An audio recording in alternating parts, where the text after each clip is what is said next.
maupun peradabannya.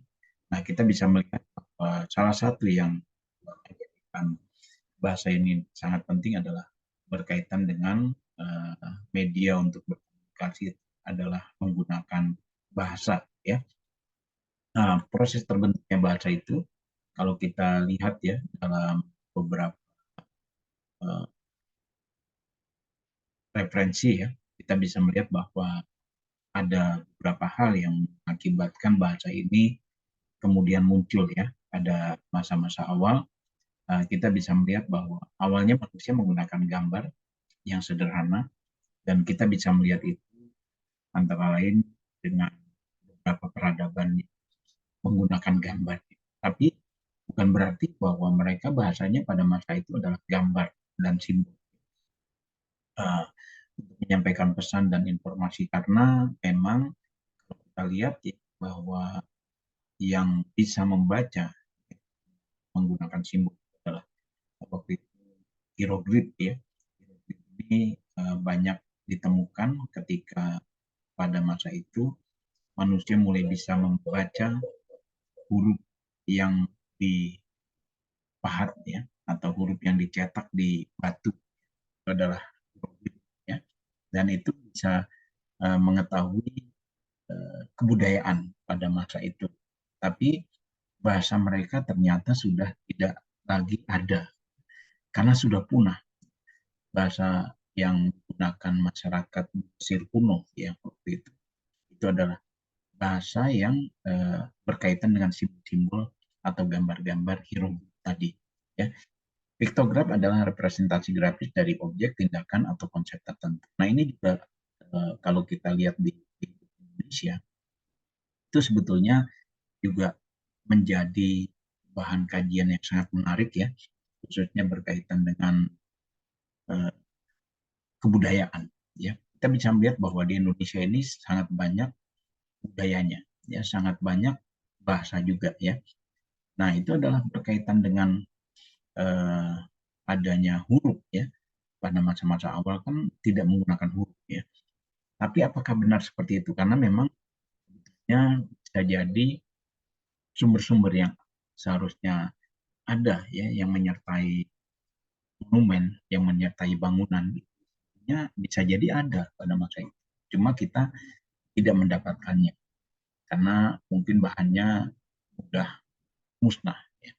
Misalnya kertas gitu juga bisa awet ya, selama puluhan tahun bahkan ratusan tahun, tapi bisa juga kertas itu tidak abadi gitu. Maka dari itu juga mempengaruhi adanya dampak ketika bahasa itu kemudian ikut musnah ya. Nah, kita ke materi ideograf. Ya, seiring waktu, simbol-simbol piktograf berkembang menjadi ideograf di mana setiap simbol mewakili gagasan atau konsep tertentu. Ideograf lebih abstrak dan dapat mewakili ide-ide yang lebih kompleks ya.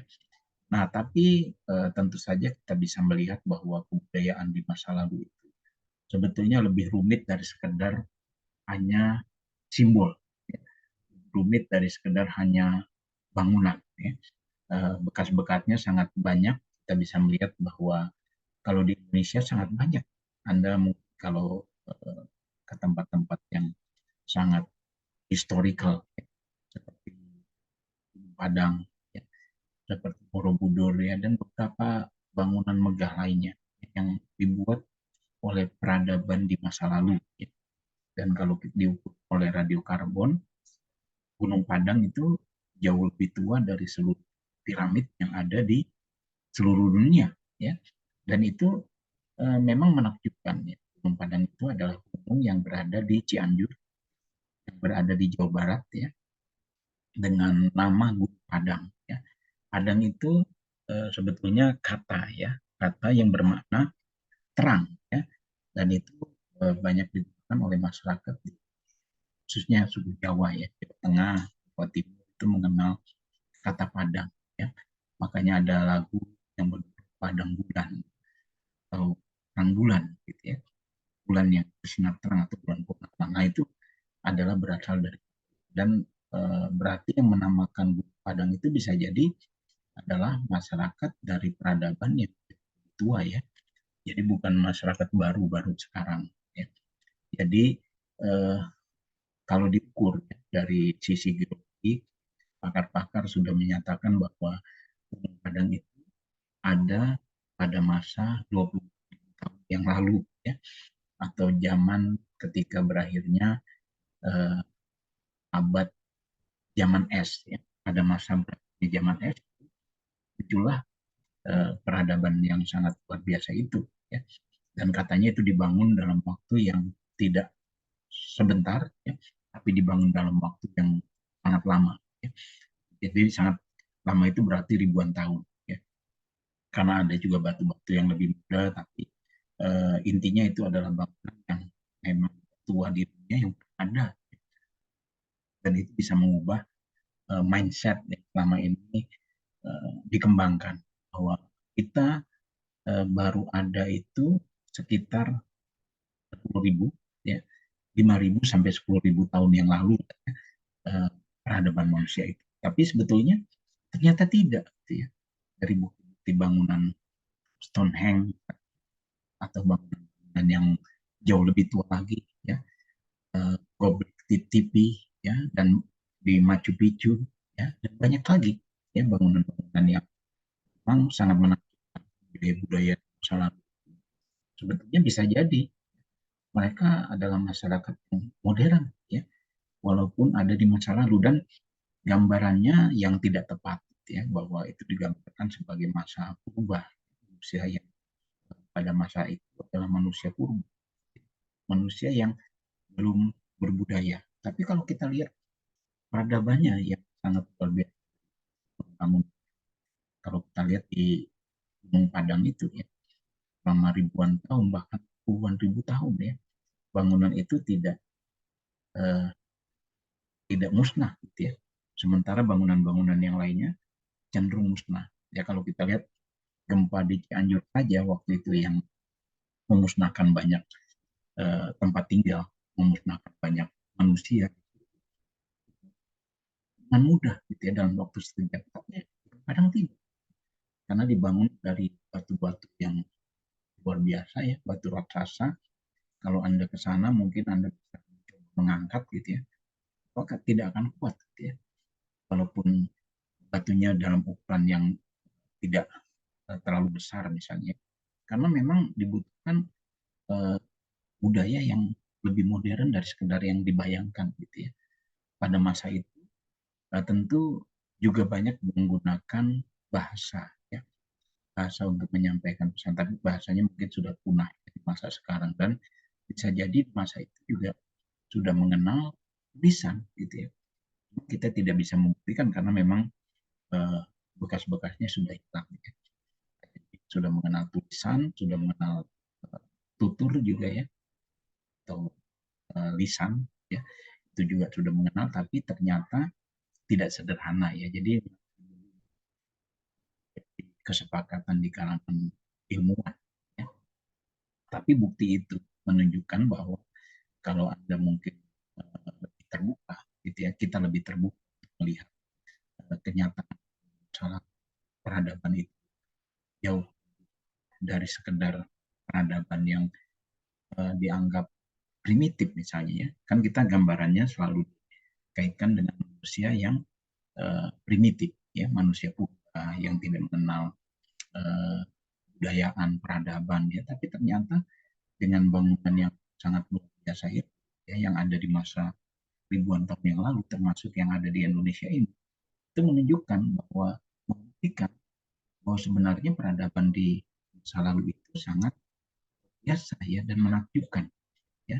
Kalau Anda pergi ke tempat-tempat seperti itu, mungkin Anda akan merasakan, ya, besarnya uh, pada masa itu masyarakat, ya, peradaban pada masa itu sangat besar, gitu. Dari sekedar bangunannya saja, gitu. Dari sekedar bangunan yang megah. Apakah mungkin pada masa sarana transportasi juga seperti bayangkan hanya menggunakan hewan, gitu. Atau sudah lebih maju dari sekedar yang kita bayangkan, karena kan kita tidak bisa tahu karena tidak ada dokumentasinya. Kelemahannya di sini banyak sekali perbedaan pandangan, tapi kita tidak bisa memungkiri bangunan misalnya yang lebih mudah, ya, piramida Mesir, ada Giza misalnya, ya, yang dianggap bangunan tertua di dunia. Ternyata itu tidak ada apa-apanya dibandingkan dengan Gunung Padang itu. Gunung Padang itu jauh lebih tua, dan batu-batuannya yang kalau Anda lihat itu dari sisi warnanya saja juga mungkin sangat tua, sangat-sangat luar biasa gitu, dan bentuk-bentuk batunya itu selalu segi lima, ya, selalu segi lima. Jadi tidak mungkin hanya dibuat oleh alam gitu ya. Kalau sebagian orang kan, khususnya arkeologi, menganggap itu ada dengan sendirinya, ada dengan tidak dibangun orang, tapi dibangun dengan karena ada bencana alam, gitu, dan sebagainya. Tapi kalau Anda mungkin hal itu bisa dipecahkan, gitu ya. Sulit ya menerima bahwa hal itu tidak dibangun oleh manusia, gitu ya. Itu menunjukkan bahwa kita masih belum bisa memecahkan misteri itu, misteri dibalik punahnya suatu peradaban, ya, masa lalu yang sebetulnya sangat luar biasa, ya. Dan kita bisa melanjutkan gitu ya, pornograf, ya, pornograf ada berikutnya yang merupakan simbol yang mewakili bunyi atau suara yang disebut sebagai pornograf. Dalam bahasa-bahasa, simbol tersebut digunakan untuk mewakili bunyi vokal dan konsonan. Jadi kalau terkait dengan pada masa megalitik dan dianggap bahwa masa itu masyarakatnya masih primitif, itu kan baru anggapan. Mereka tidak bisa menemukan dokumentasinya. Tidak seperti sekarang ya, ada video, ya, ada masalah, bisa jadi ada media-media yang digunakan oleh masyarakat masa lalu itu, cuma kita tidak bisa menemukannya. Tapi dari sisi bangunannya kita bisa membaca bahwa masyarakat tidak mungkin hanya yang merupakan masyarakat, ya, masyarakat yang sekedar nomaden, yang berpindah dari satu tempat ke tempat yang lainnya gitu. Merupakan masyarakat yang peradabannya jauh lebih maju dari sekedar hanya masyarakat yang mengumpulkan bahan makanan kemudian berpindah gitu. Bukan hanya seperti itu, karena memang itu juga masih bisa diungkap gitu ya. Untuk apa bangunan itu ada misalnya, dan memang bukan hanya ada di situ. Jadi sebenarnya bukan jadi piramid dan berpindah, ya, bukan piramida seperti kenal di Mesir itu yang kerucut. Jadi ini merupakan bangunan yang berudak. Nah itu tentu bukan suatu kebetulan, ada di beberapa wilayah tertentu gitu ya. Dan itu khususnya ada di Indonesia, ada di Peru, dan ada di beberapa tempat lainnya. Berhubungan juga dengan astronomi, berhubungan dengan ilmu bintang, ya. Jadi bukan hanya sekedar ada bangunan tanpa ada maknanya, ada di tempat-tempat tertentu gitu ya. Kenapa kok tidak ada di misalnya di Inggris misalnya bangunan Gunung Padang itu, atau di Cina misalnya, atau di belahan bumi yang lainnya misalnya di India. Tapi adanya kenapa ada di sini, ya, ada di pulau dekat dengan kita, ya, seperti itu gitu. Nah itu adalah bagian yang kita bisa lihat bahwa kemudian bahasa berkembang dengan adanya beberapa bahasa mengembangkan sistem tulisan yang menggunakan alfabet mana mewakili satu atau suara. Alfabet memungkinkan pembaca untuk membaca dan menulis kata-kata secara lebih efisien.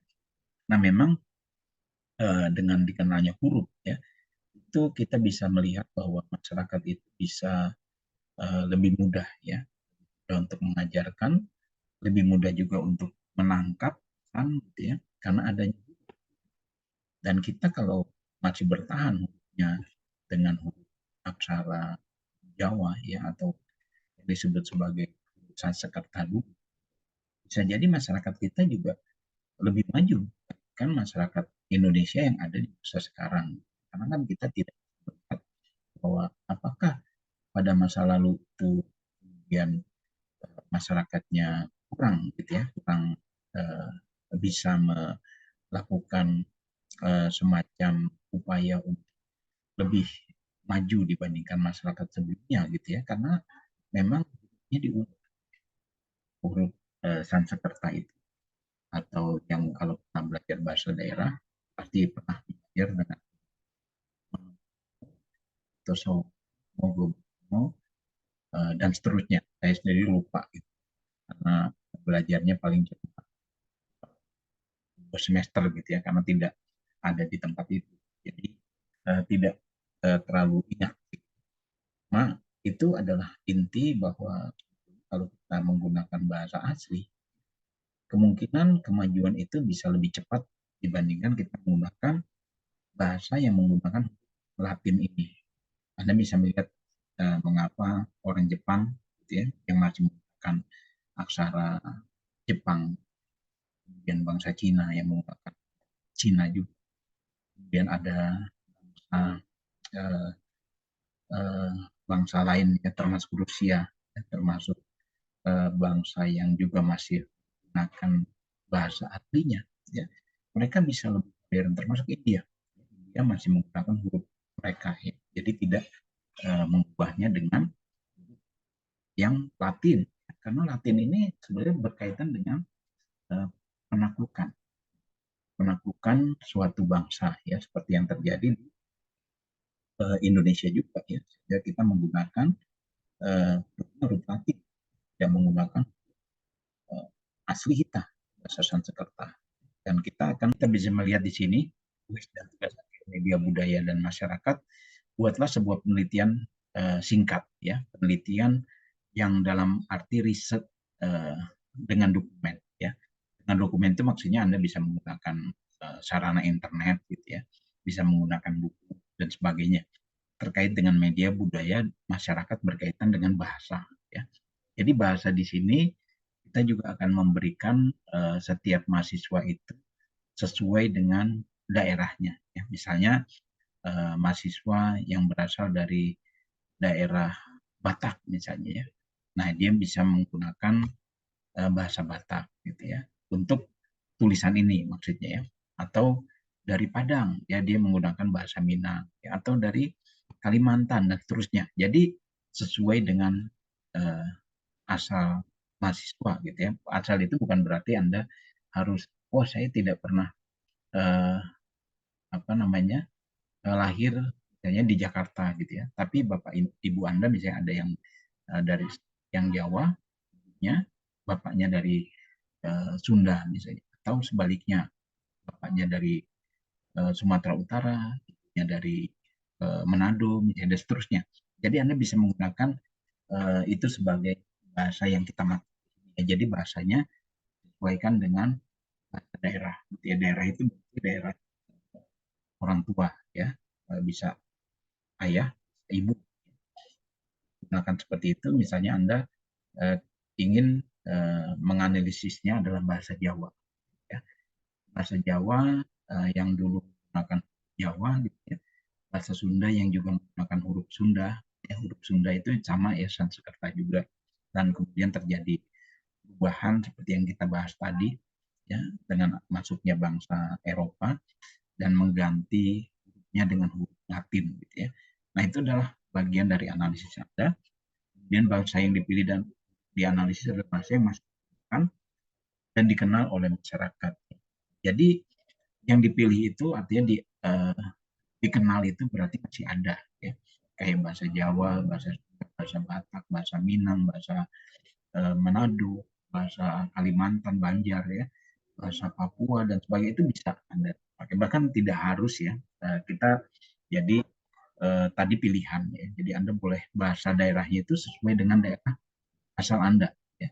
Tapi bisa juga tidak, ya, Anda tertarik dengan bahasa suku Kuku, bahasa suku Asmat, ya, bahasa yang ada, yang lain-lain lah, ya, yang memang menarik untuk kita jadikan bahan untuk jadi laporan budaya Anda, ya.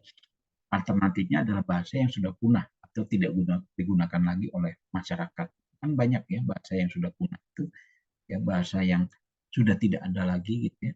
Di Jawa aja mungkin sudah sangat sedikit orang yang menggunakan bahasa kromo ya, kromo Injil ya, atau bahasa halus yang mungkin hanya sebagian orang yang masih menggunakan ya, sebagian kecil ya, tapi kebanyakan sudah tidak menggunakan bahasa itu. Nah, itu adalah bagian yang bisa Anda pilih juga ya.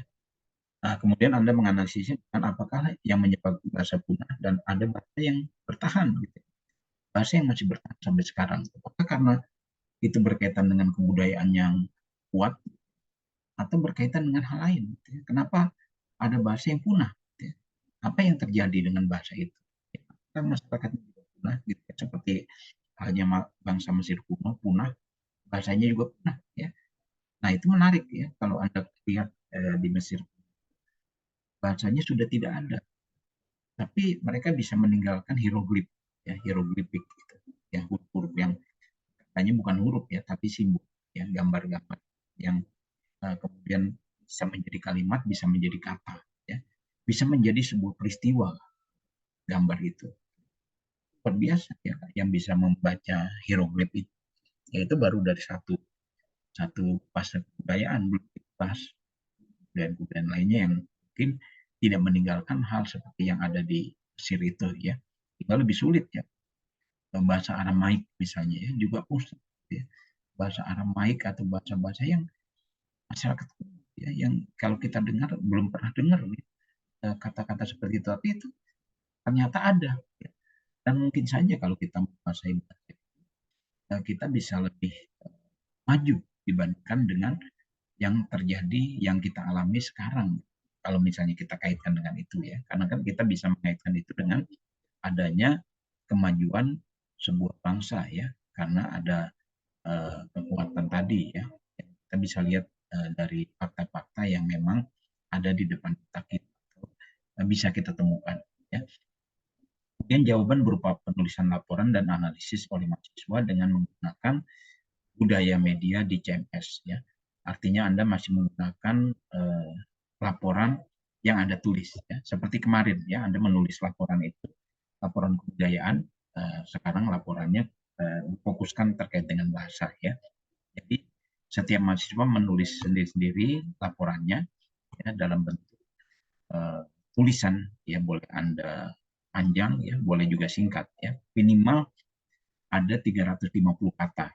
Jadi minimalnya itu. Jadi Anda boleh lebih tapi tidak kurang dari 350 kata. Jadi Anda tinggal lihat di word count nanti ya. Word count Anda berapa nih? Oh, ternyata masih 250, berarti Anda harus menambahkan ya. Jadi minimalnya 350 kata ya.